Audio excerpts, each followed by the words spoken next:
Today I will be talking about mkultra, the illegal experiments directed by the Central Intelligence Agency, also known as the CIA. I wanted to cover this topic because I had a report last year to create on human rights violations committed by the US government in AP Capstone. I wanted to research mkultra and mind control experiments because I learned about some of it in a game, but the rubric asked for perspectives of other researchers and there were barely of those to find. In general, information is scarce covering these experiments as many documents were purged and shredded to hide evidence. Also, I'm surprised that we never went into detail about these experiments, as we will see that they are highly unethical. We never even talked about them at all. First off, these experiments mostly took place during the Cold War, and it's important to understand the historical context here. Many prisoners of war coming back from the Korean War were rumored to be brainwashed with communist ideals. The whole Cold War was the Soviet Union and the United States being skeptical of each other with high tensions. People believed that the Soviets were using brain warfare to attack the United States, as there were rumors of their own mind control experiments, which ultimately inspired the CIA to do the same. Under director Alan Dulles, Project mkultra was started. The picture on the right is a psychologist administering LSD to his fellow colleague.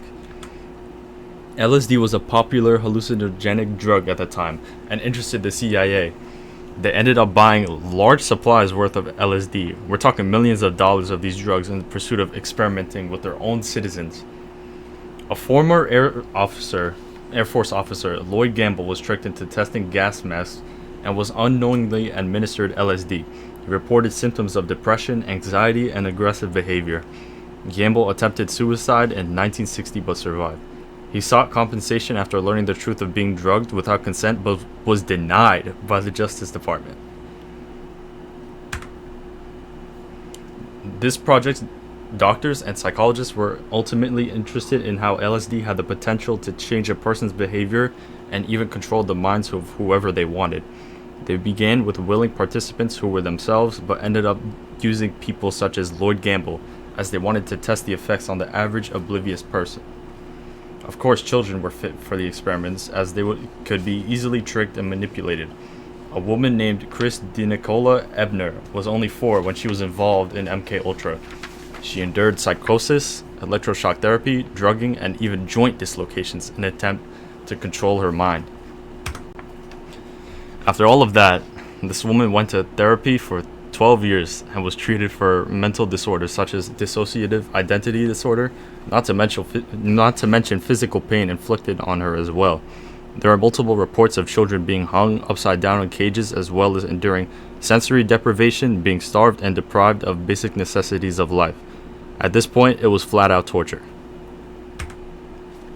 Victims of mkultra were never given compensation for their pain and suffering from our government. They were never even given a formal apology of some sort and were left to rot with the damage they felt.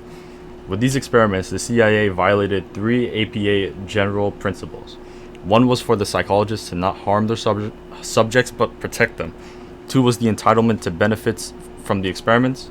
And the last was the psychologist would respect the rights of the subject at all times. That never happened here. Here are my definitions, and here's my works cited.